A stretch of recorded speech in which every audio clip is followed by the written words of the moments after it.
Hi everybody, Karen Roby here for Jason Squared. The Jasons, of course, Perlo and Cipriani are with me today to talk about electric cars, self-driving cars, all the hype, the future, what it all means. So Jason Cipriani, let's start with you here. Just talk a little bit about the appeal of electric cars. Yeah, so about 6 weeks ago now, I had never experienced even driving an electric car other than a short test drive in a Tesla Model S about 5 years ago.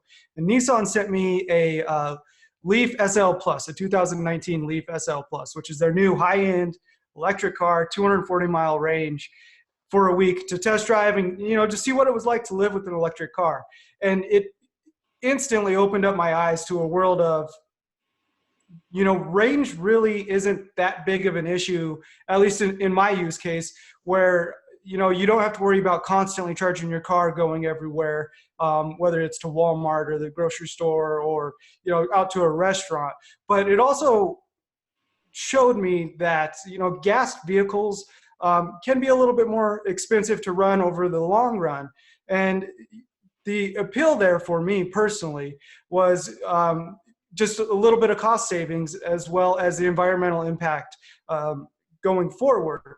And ultimately, at the end of that week, I sat down, went over the options, and I committed to it. I ended up ordering a Tesla Model 3. I took delivery of it last week. And so I've only had it for 4 or 5 days, but the electric car impact or the electric car influence that driving that Nissan for a few weeks or for a few days had on me was big enough and convincing enough to make me get rid of my Honda Civic, which was great on gas and one of the most efficient cars I've ever owned, and go for something that's even more efficient and a little bit smarter as well.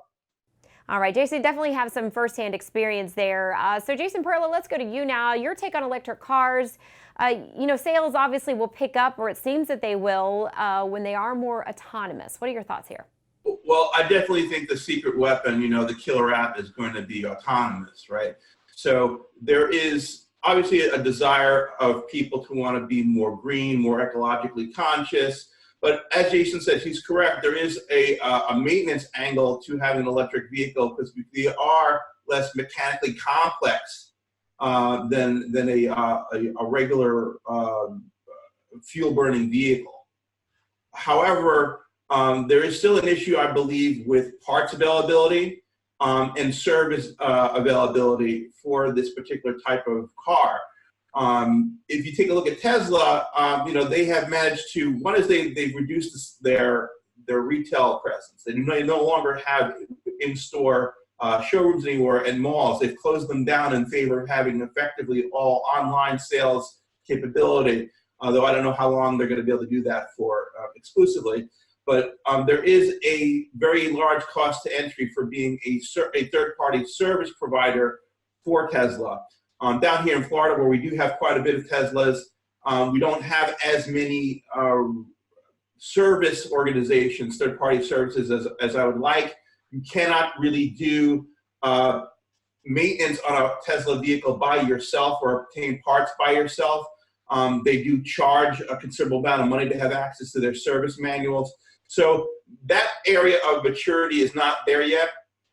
And certainly we need to see what happens with the larger car manufacturers such as General Motors, Ford, and some of the other European and Japanese and Korean companies to see what kind of investments that they do end up making in this technology. Okay, Jason Cipriani, let's go back to you now to talk more, about the future in this realm. What's it going to look like? Yeah, so Tesla isn't the only name in the game when it comes to self-driving. The Leaf that Nissan sent me had I think it was called Autopilot Assist, and basically it's a level 2 autonomous driving. The driver has to be fully aware and in control of the vehicle at all times. However, the car will stay in the middle of a lane, and it'll take sweeping turns. It'll slow down and speed up based on your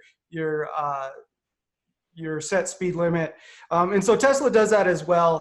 Elon Musk has promised by the end of the year that full self-driving will be available. He hasn't really qualified whether it's going to be level 3 or level 4. 4 being you put in an address, it does city streets, and can read stop signs and stoplights and all the nuances that you encounter every day driving down the road. Right now, everything's pretty much designed specifically to take place on a highway and take control of the car. That said, like I referenced, the driver has to be in full control of the vehicle. You still have to have your hands on the wheel. Even in a Tesla, there's an alert every 30 seconds or so if you remove your hands to remind you to put them back on. And if the steering wheel doesn't feel any resistance, it actually disables autopilot for the rest of that commute or drive for that time period.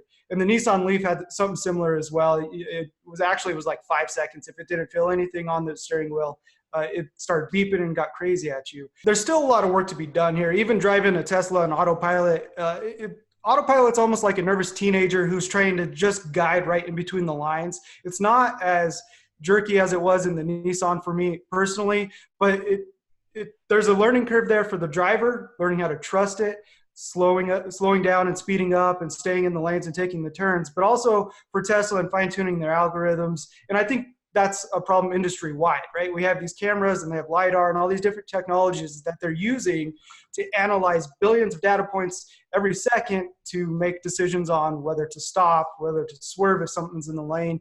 So there's a lot of work to be done. And I honestly don't see full self-driving, whether it's level 3 or level 4, coming out by the end of the year.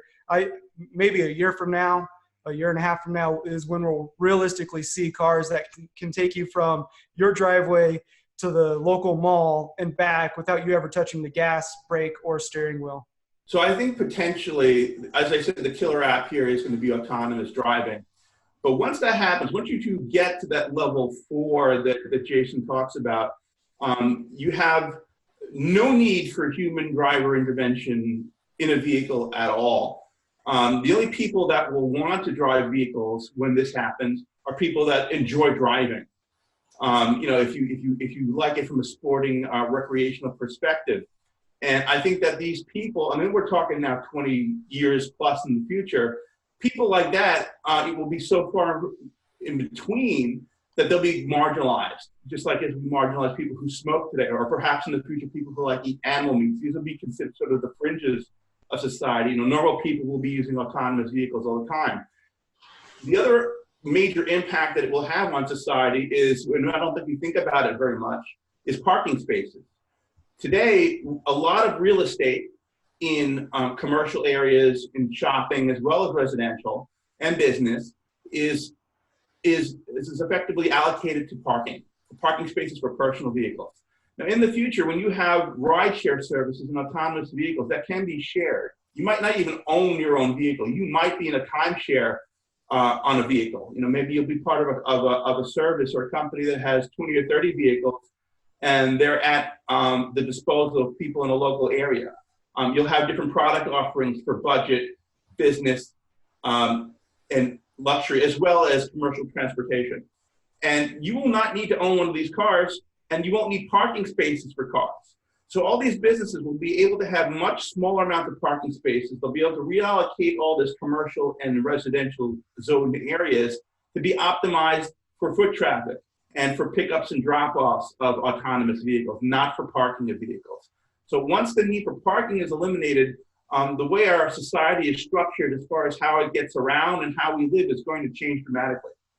And I think it goes beyond just parking spaces. That's a great point I never even thought about, Jason. But also, what about people who can't drive, whether it's a medical issue? Elderly, yep. And as we get older, we're going to be living longer, but we may not necessarily still have the skills or ability to drive anymore. And we're going to want our independence as we get older.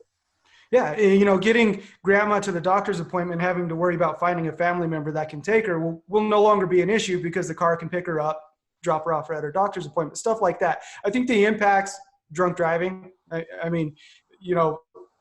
issues like that are going to be solved by autonomous driving that, and there's use cases we're probably not even thinking of or can't even think of right now that society as a whole, and not just in the United States, but anywhere that they can roll out this technology is going to be vastly improved and our lives are going to be better off for it. I mean, autonomous vehicles, according to the stats, are at least safer on the road in their current form. And I can't imagine once they get smarter and faster and better that's going to change it all compared to human driving. I mean, we make mistakes. We make a lot of mistakes. There's accidents all the time.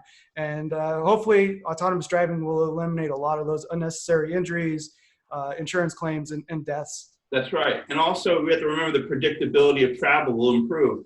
The whole idea, well, I was late because I got stuck in traffic, that excuse is no longer going to fly probably 20 or 30 years from now, maybe even 10 or 15 years from now, because of the logistics and the computer assist, and all these vehicles will know about the whereabouts of all the other vehicles. They'll be able to drive faster, number one. Number two, there's no rubbernecking or any of those other human factor issues that are going to influence the transportation experience. So it'll be very, very different how we get around, the speed at which we get around, the predictability of traffic patterns, the idea of having rush hour where you're sitting on a highway in bumper to bumper to traffic. That will not exist anymore at all, which will be amazing. You know, I'll be easily give up my car and my driving privileges just to never have to deal with that ever again. Yeah, I work from home, so my commute is about 70 feet out to my office. That's outside, but we take a lot of trips to Denver and around the state of Colorado, and traffic is. Oh, I know what that's like. I absolutely hate it. If you think Denver's bad, you should see what Miami looks like. So. Yeah, no thanks. All right, guys. Well, hopefully by taking the human element out of the equation, our transportation system will be smoother, safer, hopefully, and involve less headaches for all of us. So thank you both so much for your discussion on this, and much more debate and conversation to come on Jason Squared. Thanks so much for watching.